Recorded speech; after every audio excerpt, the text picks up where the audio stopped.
garden, and what I'm doing today is gathering up some herbs and just florals and greens that I'm going to dry for fall and probably winter too. So I just wanted to kind of show you a little bit about how easy that is to do with so many different beautiful things in your garden, maybe some that you hadn't thought about, maybe some that you do every year. So I have a few buckets of things that I've already started drying, and I'll just show you a few of them, and then I'm going to show you everything that you need to get started for a little project like this. And then at the end, I'll definitely show you all of the things that I have collected and some of the things that you can do with them. And I'll be using those in lots of my decor and food things too, because you can dry herbs and use them for decor or for, flavoring your foods all winter long. So let's get started. So first, here are all the things that you'll need to get started with this easy project.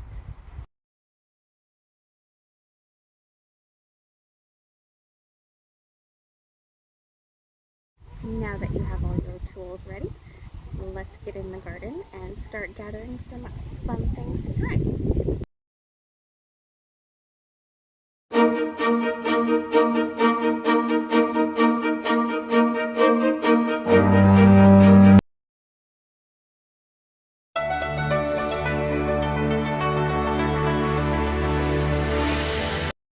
These are some of the things that I've collected. I started collecting some things from my home garden and some things from the farm that I just had growing near the vegetables.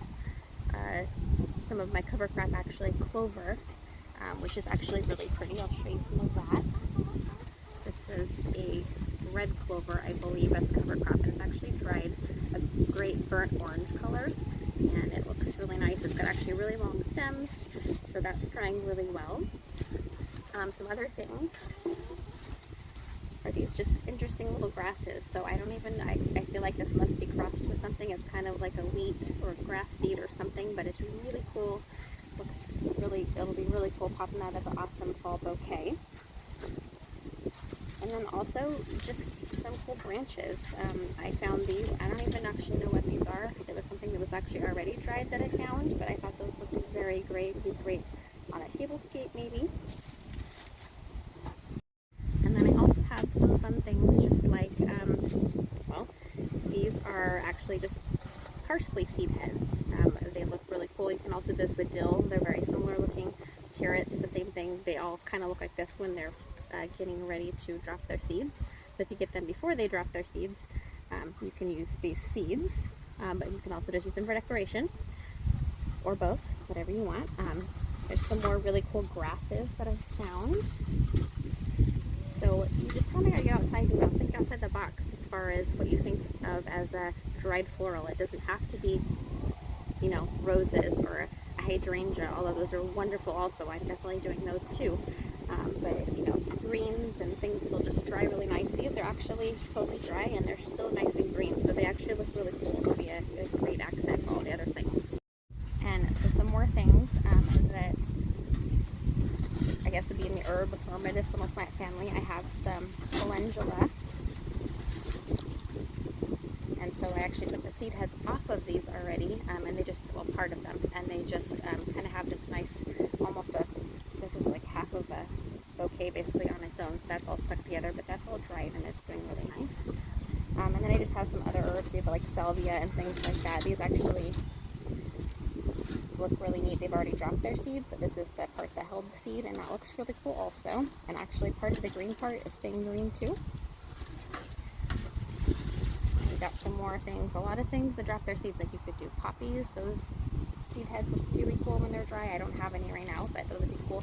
You can do lavender, you can do rosemary, you can do sunflower heads after they've flowered, and you can pull the seeds out, or you can leave the seeds, either way, but they look really cool either way. I actually sold quite a few of the sunflower heads that were dried last year at the farm. They were pretty popular and they look really neat, even just sitting without a stem, like on your mantle or table or whatever. You can see these really cool. This too, a little puffball. So anything that, you can always take the seeds off of it after you've done decorating it too, so you've got multi-purpose there. Catnip. The flowers actually stayed on, and they're nice and dry, and they look great, and they smell good, and your cat might come get it, depending on where you put it. rosemary. Another thing that it smells good in your house. You can use it for cooking also, and also just really looks pretty. So I do all of that. I mentioned hydrangeas. That's another thing. I will post a video that I had last year that I did specifically on drying hydrangeas because they're a little different than drying everything else. All the stuff that I showed you right here and most of the things in your garden you can do very simply with the tools that you have, the string, clippers to cut everything that you want, and then some scissors. Very simple.